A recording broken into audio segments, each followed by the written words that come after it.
Ladies and gentlemen, hit subscribe to H.A. Goodman's other channel. Representative Anna Polino Luna refers WALZ Ellison to DOJ for criminal prosecution investigation. Washington Examiner, Luna refers WALZ and Ellison to DOJ for criminal prosecution. Florida's Voice, Florida Rep. Anna Polino Luna refers Minnesota Governor WALZ and A.G. Ellison to DOJ for fraud allegations. The House Oversight has found that Minnesota Governor WALZ and Attorney General Ellison ignored rampant taxpayer fraud and silenced state whistleblowers. So we have potential felonies for both individuals, especially WALZ. Threatening a whistleblower in Minnesota is illegal, in part because of the Minnesota Whistleblowers Act and other laws.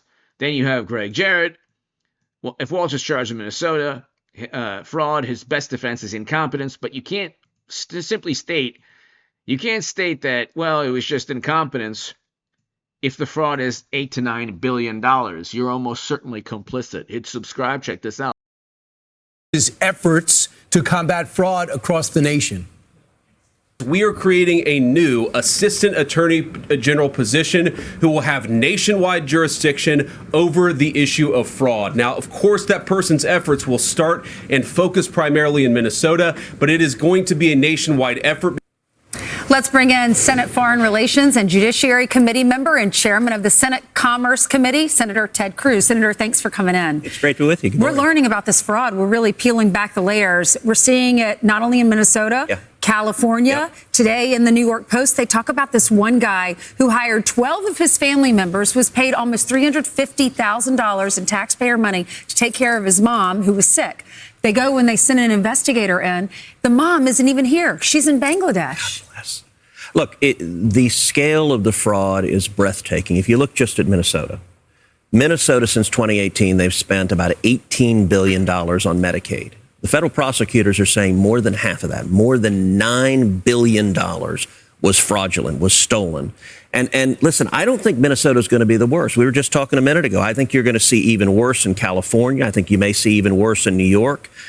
It's going to be, look, there's going to be fraud in every state. They're going to be fraud in red states, too. I was very glad that my governor of Texas, Greg Abbott, launched an audit to go look for fraud in Texas. That's good. Ohio, too. That needs to be done, but the problem is going to be much, much worse in the big blue states because you've got a corrupt and vicious cycle. You look at Minnesota, you've got over 100,000 Somalis who the Democrats brought in. They're engaged in massive fraud, stealing billions of dollars, but then they bundle their votes and they vote for Democrat politicians. They give their money to Democrat politicians, and the Democrat politicians reward them by looking the other way and not holding them to account. And they back Republicans off. And so, like I've always stated, this is a Democratic Party scandal. God bless the Somali community in Minnesota. You're talking about 100, 200,000 people, and there are veterans, business owners, beautiful, amazing human beings. And so, yeah, it can't be viewed as anything other than a Democratic Party scandal with Tim Walz potentially going after whistleblowers, which is illegal. Hit subscribe to this channel right now. The DOJ is almost certainly writing and setting up the indictments as we speak. Hit subscribe.